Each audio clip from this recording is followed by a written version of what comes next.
This show is brought to you by Victor Nawrocki Realtor, experienced real estate agent serving Disney and the greater Orlando area of celebratingflorida.com. Have you ever dreamed of living where the magic happens? Victor Nawrocki has made that dream come true for himself and others. One of the biggest decisions you'll make when considering a move is selecting a realtor who can successfully match you with the right home in the right location at the right price. If you're looking to buy or sell in the Orlando area, here's why Victor is the realtor you'll want in your corner. Victor knows the Disney area like the back of his house. By creating a free, no-obligation account on his website, celebratingflorida.com, you'll unlock the website's full potential and be able to enter specific criteria, save listings, and browse new properties sent to your email. Is it time to follow your dream? Victor is looking forward to helping you discover the real estate opportunities that are right for you in this beautiful and fun-filled part of Florida. Visit celebratingflorida.com today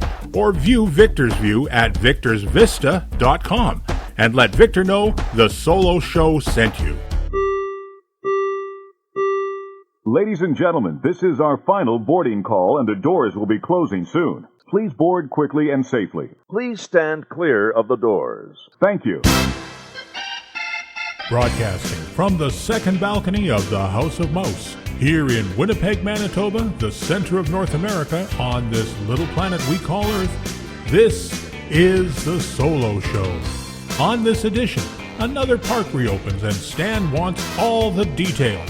So he welcomes to the guest host's chair, all the way from Tokyo, Japan, the host of the TDR Explorers, Chris Nilghe. It's food, fun, and what the Tokyo experience is all about. So now, please welcome your host, the man who is the 6th Rescue Ranger and Dale's personal stylist.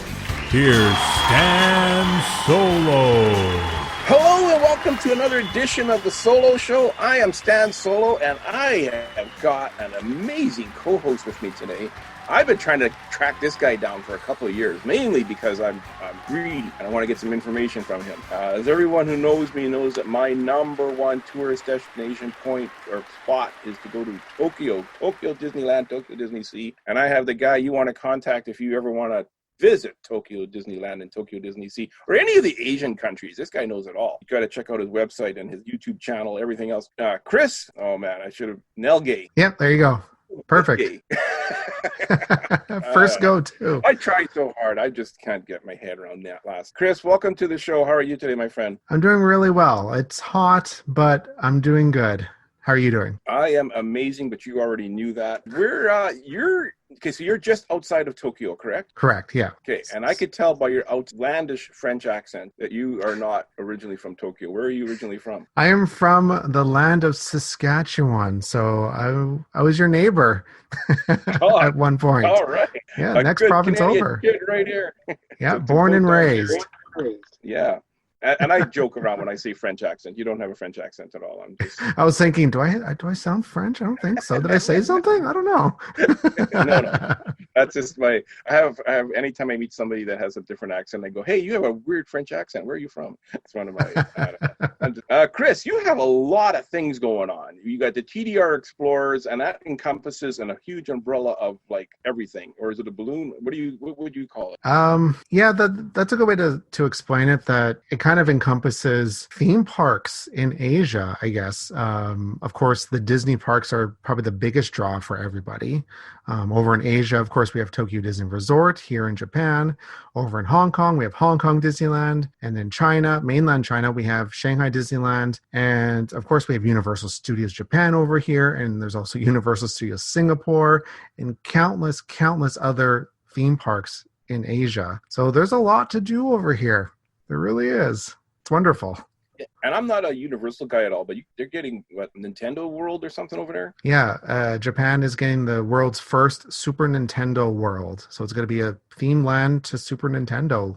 There's going to be a Mario Kart ride, a Yoshi ride, and it was supposed to open this summer, actually this month in July, but due to what's happening in the world, they postpone it until who knows when.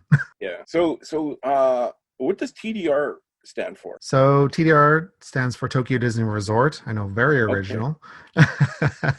Well, that's what I thought, and I'm thinking, well, if this encompasses like Universal and Lego World and everything in Shanghai, I'm Yeah. thinking TDR doesn't stand for Tokyo Disney Resort. Okay, so it does. Yeah, well, like when I first started this, I was just focused on Tokyo Disney Resort, and so that's the name I came up with. I think back in 2014, and Mhm. because I was just kind of doing it for fun, and then I slowly kept doing it, and then I went to Universal Studios Japan, so I did some stuff on that. Then I went over to Hong Kong Disneyland, so I did things on that.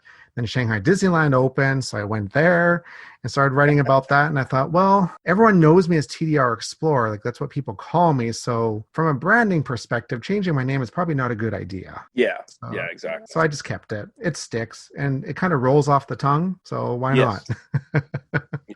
And it's because I originally, like when I saw TDR Explorers, I'm thinking, well, that's Tokyo Disney Resort. And then I started kind of going more into what you encompass. And I'm like, maybe it doesn't mean Tokyo Disney Resort. So that's why I asked. That's fair. That's a good thing. And you have guidebooks that you sell? Yeah, we have two paid guides. One is on Tokyo Disney Resort, of course, the one I know the most. And we also have one on Universal Studios Japan. I wrote them because I wanted some place that was kind of a one-stop shop for everything for Hmm. planning for these parks because Japan works very differently, especially for those that are used to the US Disney parks and US Universal parks. Things work so much differently in Japan just from a cultural perspective. It throws a lot of people off. I know when I started coming here, it threw me off. Like because I went to the US parks first, like most people in North America. And coming here, everything just works so much differently. And I was really thrown off. So my goal with these guidebooks is you buy it and I'll show you from A to Z how to do the parks. So you don't have to, worry and make the mistakes that I did many years ago. Oh, awesome. And you got so much information on your website. I can't imagine how much more stuff you have on the guide. Yeah, When I go, I'm definitely picking it up. but yeah, please. Tell you that much. When is where does your love from Disney come from? Well, I grew up with it like most people, watching the movies and everything. And I'm sure that you can relate coming from the prairies, getting to the US way back when was not the easiest for me growing up, getting from Saskatchewan to either California or Orlando just seemed like worlds away. And back in the 80s and 90s, it wasn't that easy to travel as it is now. Well, I guess maybe not right this moment, but you know what I mean. So actually, my first Disney trip didn't happen until 2010 when I went to Walt Disney World, and that's what kind of started everything. Yeah. So your story is very similar to mine in that way because same thing. Growing up, my mom was like, Disney World is too far. You're not going. I get that. Actually, for me, it was Disneyland. And I want to go to Disneyland. I want to go to Disneyland. My mom's like, no, California is too far. We're not going. It's like, forget about it. And after I became an adult, it was like, okay, I really want to visit this place. So I'm going. And boy, that changed my life, that one trip, as it did you, obviously. Yeah, I honestly, if you would have asked me in 2010, 10 years ago, asking me where I would be in 10 years, I would have fathomed this at all. I really wouldn't have. Yeah. So this is part 3 of our series as the Disneyland World parks open around the world. I want to hit someone from every city. So Chris, Tokyo Disneyland and Tokyo Disney Sea recently reopened. When was July 1st? Yeah, July 1st. Yeah, Canada Day. Yep. Good time. It was a perfect Canada Day present for me. Exactly. So you jumped on it right away. I got to go opening day or as soon as I can. Were you nervous at all or apprehensive? Like, what were your thoughts going into the park? Well, I guess the case in Japan right now, we're not as hit as hard as other countries, mainly the US and other countries in Europe. So I felt pretty safe, like very comfortable doing it. I mean, our cases, like I guess in Tokyo in particular, they've been going up in the past few days, but it's been, maybe 100 a day kind of thing, which is not nothing, but it's not thousands. I mean, if it was in the thousands of new cases per day, I maybe would have reconsidered. But also in Japan, mask wearing is just something everybody does anyway. So you don't even have to tell people, they'll wear it. Whenever I go anywhere, probably 99% of the people are wearing masks. So I feel fairly comfortable going out. So when tickets became available, it wasn't really a thought in my mind about, am I going to be safe? Because I knew they would take that very seriously. Yeah. It was more, I knew their ticket system was going to not handle the traffic very well, and I was right. Okay. So what It happened there? took me days to get a ticket, and then I finally lucked out and actually got one for the Oh first wow. day. I was almost like resigned to the fact that thinking, okay, I'm not going to get in for like the first 2 weeks. So I thought, well, whatever, not much I can do about it. Mhm. Because what they did was they're not allowing annual pass holders into the park yet. And I have an annual pass. So I have to buy a ticket right now to go into the park. Yeah, that's different than what they're doing everywhere else in the world, it seems. Yeah, I think for Tokyo, the reason for that is much like Disneyland in California, Tokyo Disney Resort is very local. So Hmm. it caters to the locals, of course. And the locals are very passionate about Disney. I mean, people will wait 4 hours for a show just to get that perfect picture of Mickey and Minnie. Like, that's how dedicated fans are. So I think what the company was doing, Tokyo Disney Resort is actually owned by Oriental Land Company. It's not owned by Disney. Right. So what I think they wanted to do was just to reduce the amount of people going in. And So it making a still took you date. days to get a ticket. Yeah, Can this you still took me a long imagine if it time. was annual pass holders allowed too? Yeah. From what I know, they're going to make a lottery system for annual pass holders. They haven't said when, but they're going to implement some sort of lottery system for us to see what days we can go with our pass. So I guess I have to wait and see how that goes. I have no idea. Oh wow, that's interesting. I wonder if it's going to be like they did a lottery system for Star Wars Celebration where you could pick certain show like panels you want to see, and then you were put into a lottery. And if you have friends that were going, you would link your ticket with your friends, and they would put you into a lottery system. And you could enter like 4 or 5 shows, but you're not guaranteed any. Some people got one, some people got 4, some people got 2. I wonder if it's going to be something like that where you put in certain days that you want to be available for, and then they'll just draw for that, and Yeah, you're I'm allowed to, thinking. pick 3 Yeah, days I'm or something. thinking probably something like that. I'm not Yeah, sure. that seems to make them. It worked well for Celebration, even though I only got one big panel. So, anyways, I much more enjoyed that than standing in line for 12 hours to get into a big panel. Oh, fair enough. When's a good time to visit? Say there's no COVID-19. When's a good time to visit Tokyo Disney? I'm So once talking upon a weather and crowds. That's my two big things. Is weather is number one, crowds is number 2 for me. So once upon a time, when I was a wee lad, I would always tell people middle of May is the perfect time.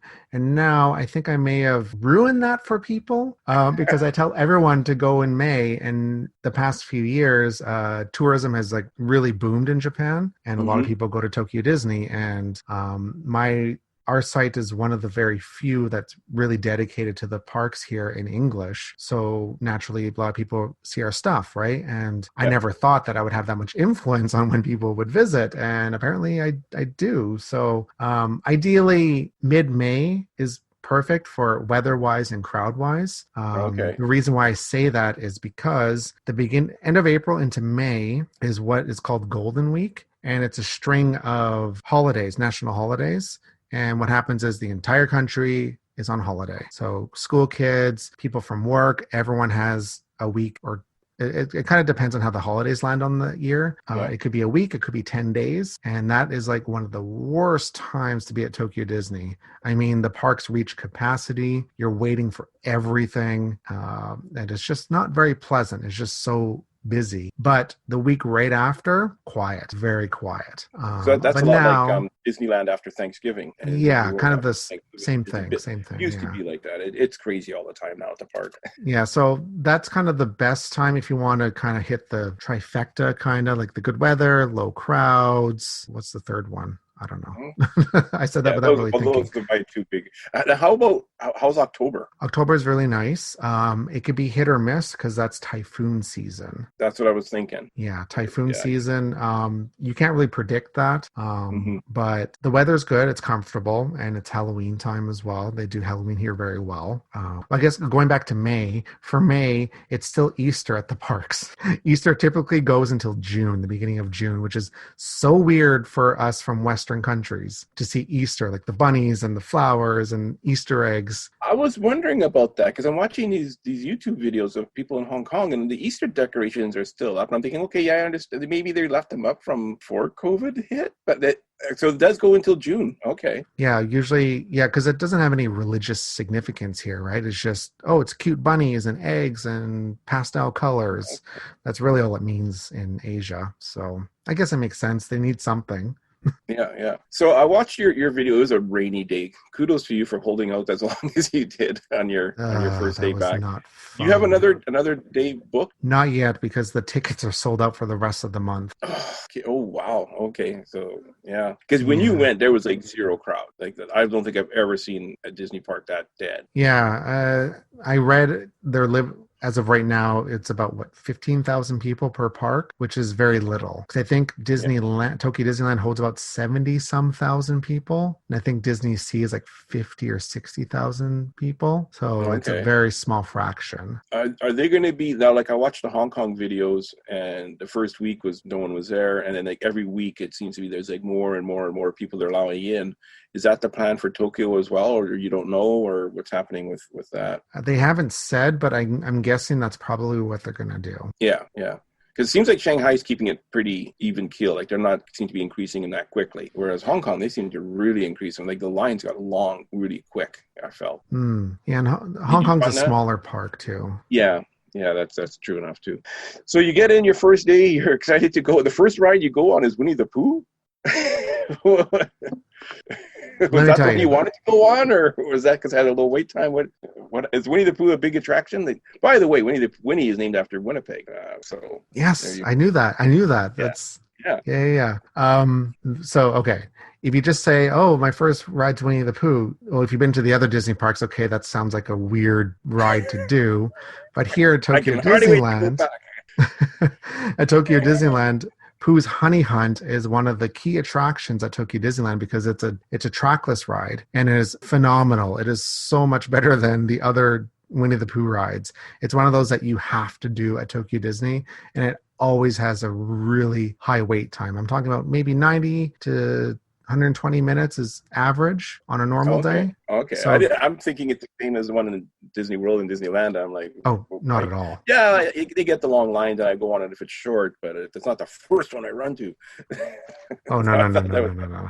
And then, can you explain the whole Duffy thing in the Asian parks? Do we have 3 hours? Like he's everywhere in the parks, eh?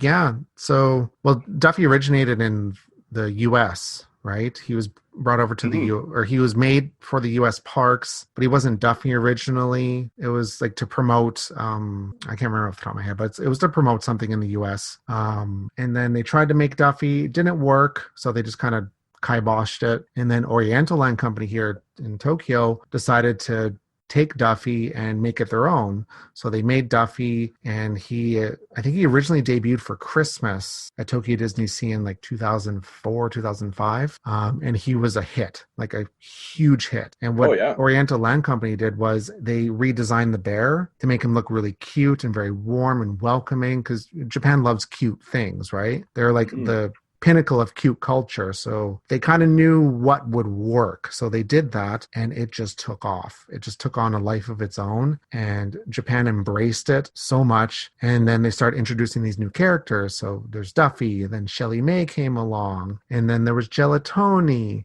the cat, and then Stella Lou, the rabbit, and then Cookie Ann, the dog, the baker dog, and now we have Olu, the turtle. And every one of them has a hillbilly name. Yeah, I don't know where they're getting these names from. I don't. It's weird. It's Cookie and Oli and Judy Sue. And yeah, they slowly spread to Shanghai and Hong Kong because they weren't in those parks originally either. So it's just very interesting how Duffy and Friends have basically just taken over Asia, and they don't have any presence in the U.S. except for Alani. Yeah, I did have like meet and greets once in a while at Disney World. Like I think I saw him at Epcot a couple of times. It just fascinates me on the whole Duffy. There's no attractions though, is there? No. there's just meet and greets and merchandise and food Yeah. show. There's a Can you show. imagine the line for Duffy attraction in Tokyo? That's why they probably don't have one. They don't have enough room to hold a queue. So what they did was years ago, they had a meet and greet for Christmas where you got to meet Santa Claus and Duffy together. And the waits for that were ridiculous. I think one of my friends said it was like an 8-hour wait for it. Oh my! Yeah. So they kind of they had to stop it. It was too popular. Yeah, that's much. what I'm picturing. That's yeah. Oh man, that's crazy. So let's talk a little bit about the park. The way it is now, masks are worn pretty much everywhere except for unless you're eating, I'm guessing. Yeah. And now Disney World is talking about having an area where you can go and just kind of take your mask off just to breathe. And believe it or not, it's not just a washroom. Apparently, it's an actual room. Do they have that type of setup at Tokyo? Not at Tokyo Disneyland, no. But what they do say is you can take your mask off outside if you're distanced from people. There's no areas to kind of, you're able, like, there's no mask-free zone, I guess. But for Japan, wearing masks is just kind of part of the everyday. So even when there's not a pandemic, you'll see a lot of people wearing these surgical masks. And that's because it's more, if someone knows they're sick, they will put a mask on. So if they have a cold or, they have allergies or, the flu or something, they put the mask on to be courteous to other people. And that's just part of every day here. So I always thought it had to do with pollution or something. Oh, no, not at all. No, that's, you're thinking Shanghai. Okay. You're thinking China. Japan doesn't have that kind of pollution or anything like that here, to that extent anyway. Once the pandemic hit, everybody just put masks on. Like, the government didn't have to tell people just did it. So it's really a non-issue here, because I know it's a big thing in the US, and I'm not too sure about Canada. It's really split the US. It seems like there's people that are saying everyone should wear them, and there's people that are saying it's my right to not wear one. It seems to be a real split in the US. In Canada, like now in Toronto, they're implementing it on indoor public places in Toronto. Where I am, actually just yesterday on the news, our premier was saying, if you don't want to wear a mask, don't wear one. He was just saying yesterday, he's saying that our numbers are, he says, I don't wear one. Our numbers are so low right now that unless he said we will implement it if we have to, but as of right now, we're not forcing anybody. Okay, well, that's good. Yeah.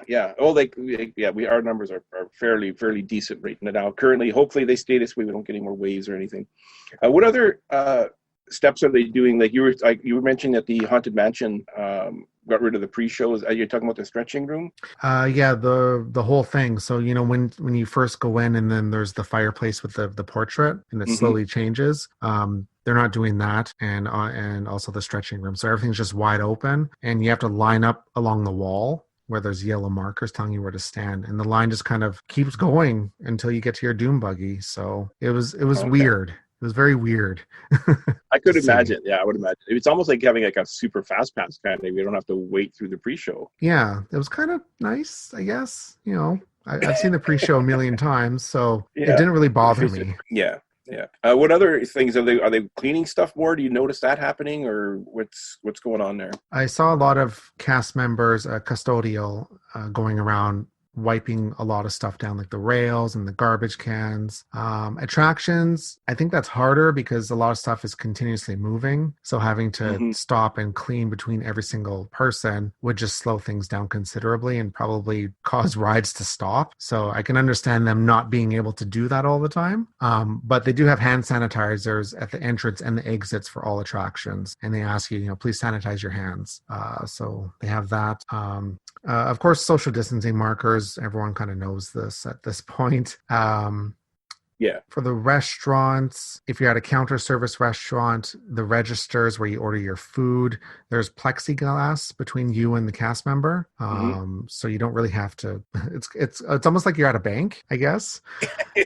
Yeah, they're all over the place. Those plexiglass barriers. If you haven't seen them yet, you haven't been out of your house. Yeah, I think. Well, for me personally, a lot of Japanese people are very soft-spoken. So when I talk and they respond back to me, sometimes I legitimately just cannot hear. I'm just like, sorry, what did you say? I ask them in Japanese, I'm like, sorry, I didn't hear you. And then they say it again. I'm like, I still can't hear you. This glass is not helping right now.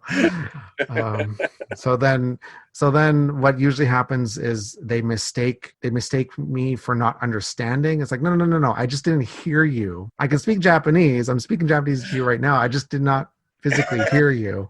And it just turns into this whole charades of Crazy things. I'm guy like, can speak it but doesn't understand it. yeah, pretty much. But whatever. It's fine. It's fine. Oh, that's cool. You mentioned restaurants. Do they have buffet style restaurants traditionally in Tokyo? Not in the parks anymore.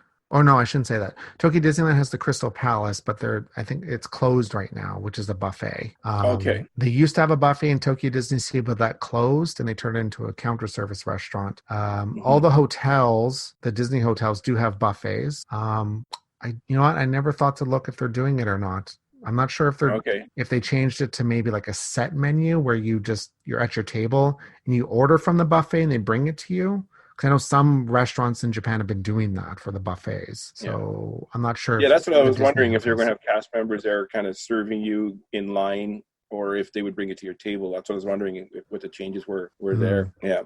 Speaking of food, what is the must-have eat when I go to Disney? Tokyo Disney Sea. Oh, do you have another 3 hours? My goodness, there's so much. You can snack your way through the parks.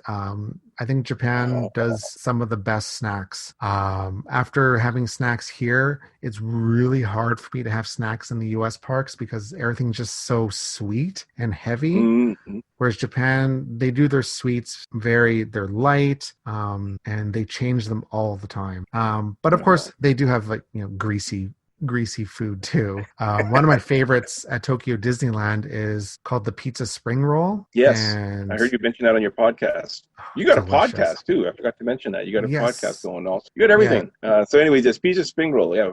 Go ahead. Yeah, the pizza spring roll, that's at Tokyo Disneyland. That's delicious. It's one of my favorites. Another good one it's called the gyoza dog. So gyoza is traditionally a dumpling, and it's a dumpling, wrapped in, the dumpling wrap or whatever you want to call it. And then it has pork and vegetables inside of it, and it's really tasty. And they're usually really small. I can't remember what we call them in Canada. Pot stickers or something like that. Yeah.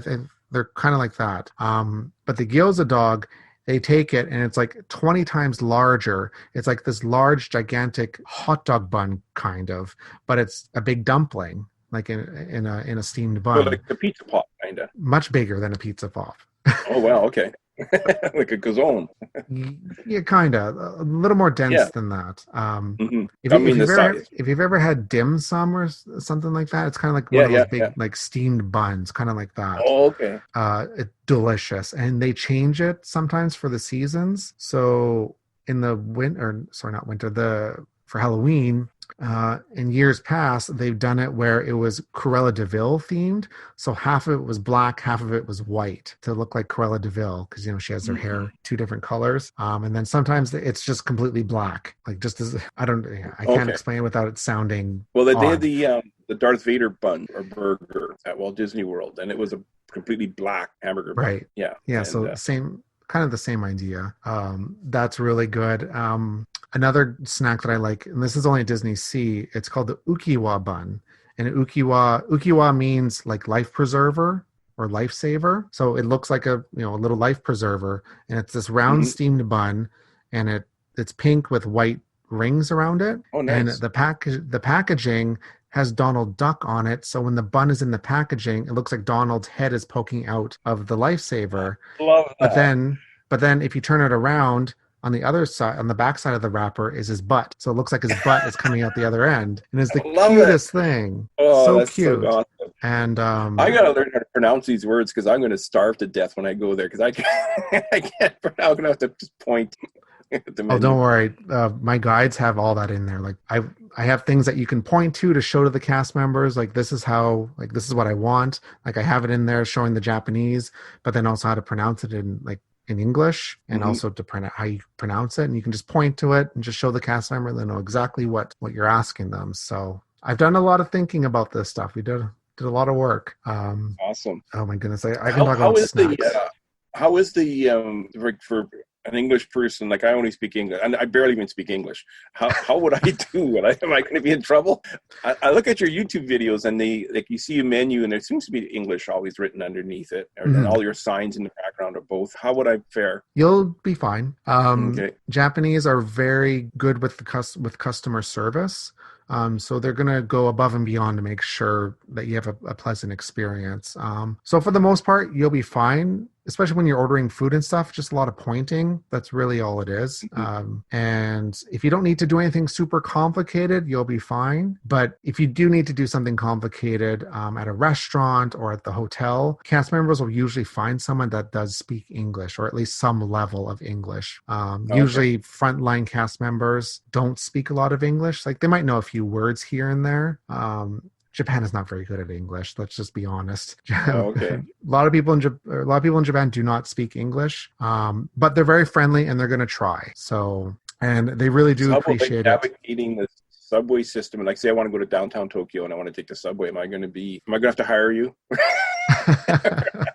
Well, since you're in one of the biggest metropolises in the world, there's English everywhere. So there's Japanese, there's English, there's Chinese, there's Korean. Like all the signage will have that on there. So it's really easy to navigate. But coming from the prairies, I can understand that being very intimidating. Trust me, I Mhm. know. Yeah. Growing up in Prince Albert, we drove everywhere. And why would you take the bus? Like, why would you take public transportation? But in Japan, taking the train is everyday life and it looks intimidating and it will be at first, but once you start doing it, it's really easy. Everything's clearly marked. And if you ever get lost, there's always staff around that are definitely more than happy to help you. Yeah. So, And you got Google Translator and stuff like that too nowadays, yeah, which and is a lot Google different than Maps when you went. works. Google Maps is really good. Yeah. What's coming up at Tokyo, the Tokyo Park? The Oh Beauty and my the Beast goodness. animatronic I saw looks amazing. Yes, I'm so sad about that because it's supposed to be open by now. Originally, it was set to open for April 15th of this year. But of course, what's happening in the world, the parks were closed, so that didn't happen. And they're supposed to be letting us know when they plan to open it, but we don't know when that's supposed to be. So Fantasyland is getting a brand new Beauty and the Beast attraction. It's an original attraction. It's a dark ride. And we got Beast's Castle here, which looks phenomenal. The one at the Magic Kingdom pales in comparison because it's just like this little thing off in the distance. But the one here in Tokyo is like that is the building, the show building for the attraction. Like it I is didn't realize that. Okay. huge. 'Cause, yeah. So we're gonna be able to I walk saw into that thing. Oh, it's going to be amazing. I can And hardly wait. But yeah, the animatronics for that new Beauty and the Beast, I saw like the previews that they were showing, and oh yeah, I was wow, this is going to be great. it's gonna be really good. And of course, there's a restaurant and there's a little snack stand and merchandise shop, of course. And there's a brand new theater, like a indoor theater for shows. So we're getting a brand new stage show as well. So that's nice. Hmm. And in Tomorrowland, there is a Baymax. I think it's called the Happy Ride with Baymax. And it's a clone of the alien swirling saucers, like, the kind of like the carnival Oh, ride where you whip around. Exact yeah, same yeah, thing, but it's Baymax theme or Big Hero and 6, it's I the same guess. thing in California Adventure, but it's the tomato whip and swirl in that one. Yeah, pretty much. Yeah. Yeah, yeah, I Um, love that ride. well, like they needed some more like family friendly attractions for like younger Mhm. families. So I understand why they did it. Yeah. And then attached to it is a popcorn shop. So Yes, I wanted to talk about that.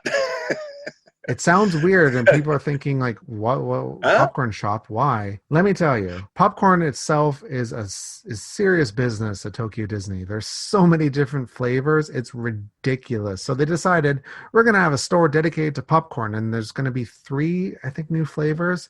I don't remember what they are off the top of my head, but there's three flavors, and there's going to be a popcorn bucket. I think one of the popcorn buckets is going to be the Baymax ride attraction vehicle.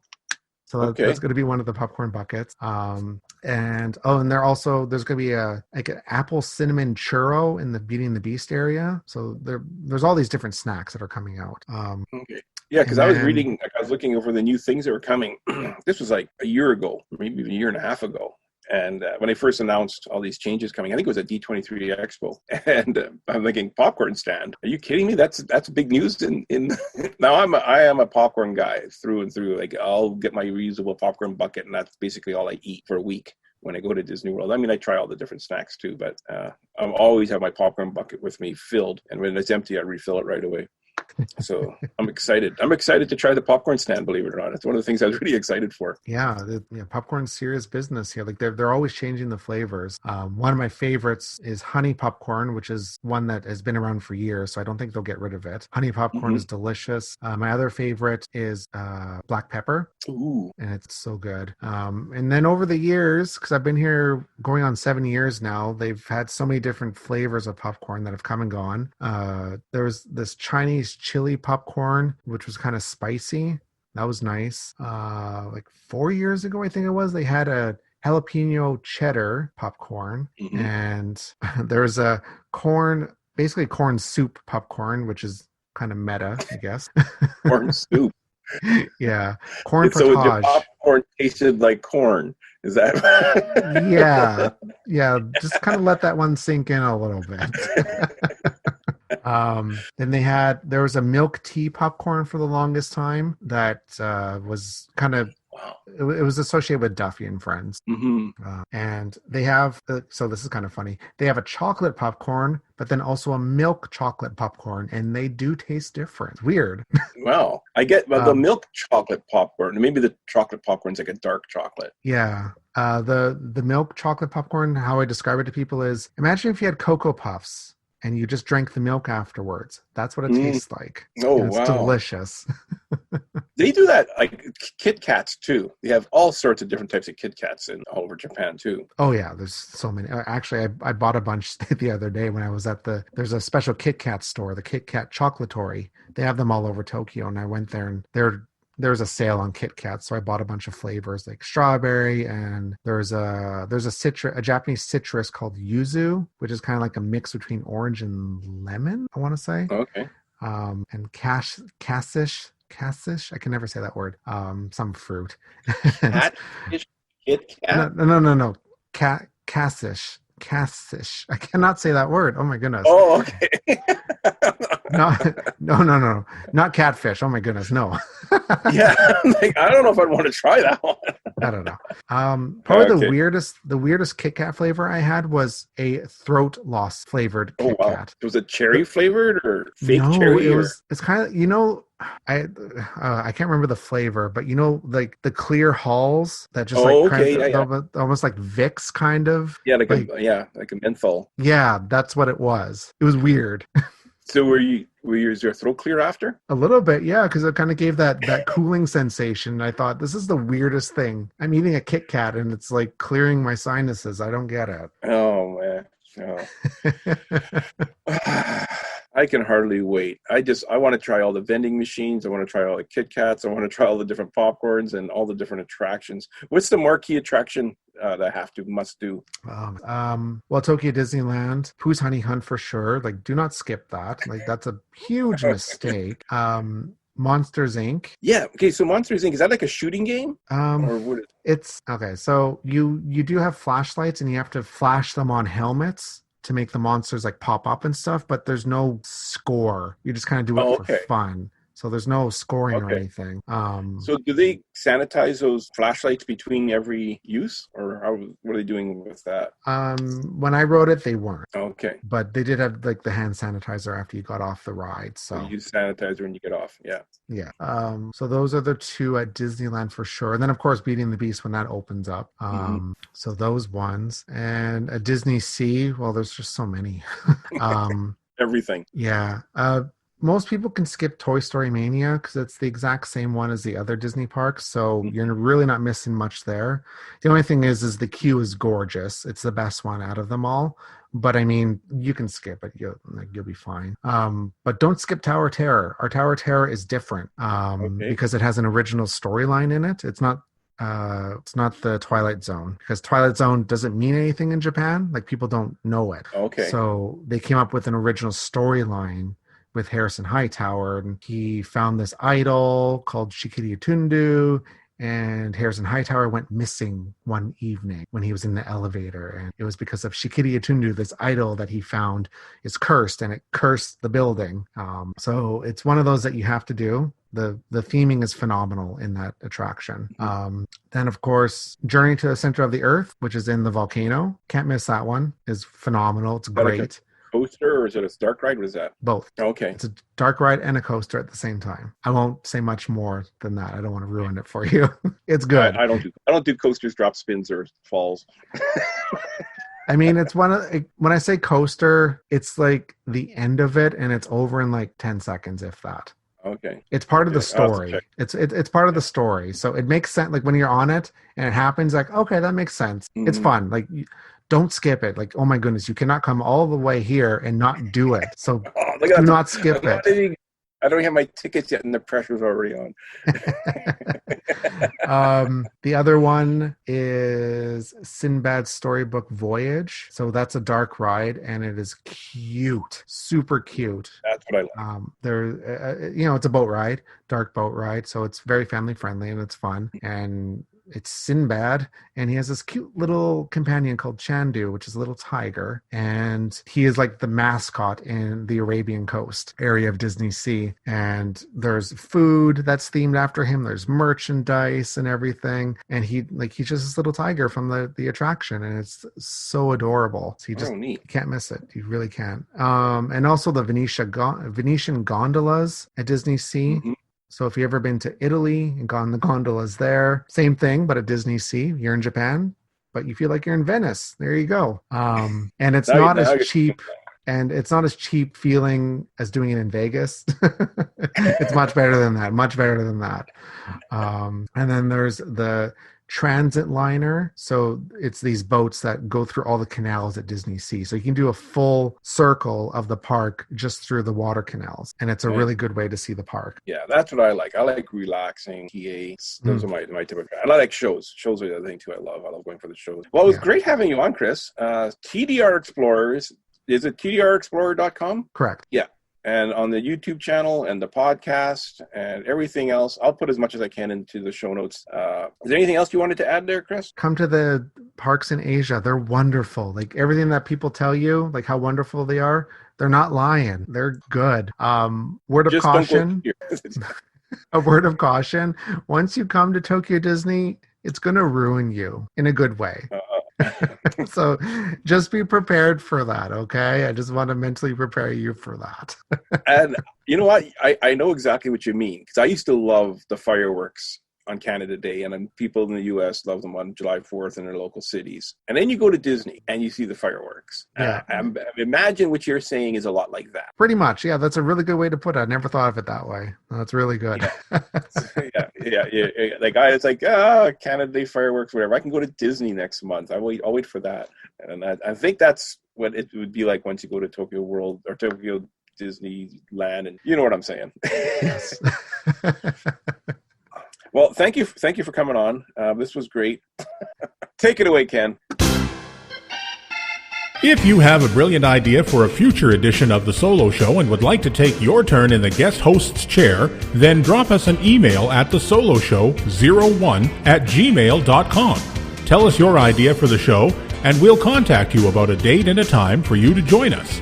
If you would just like to keep the conversation going or have a comment about a previous show, then visit us on Facebook at The Solo Show. All logos, sounds, and songs that are made by and for Disney and its affiliates are owned solely by the Disney Corporation and are not, nor are they intended to be, the ownership of The Solo Show podcast. We hope you'll join us for the next adventure on The Solo Show. Thanks for listening, and bye for now.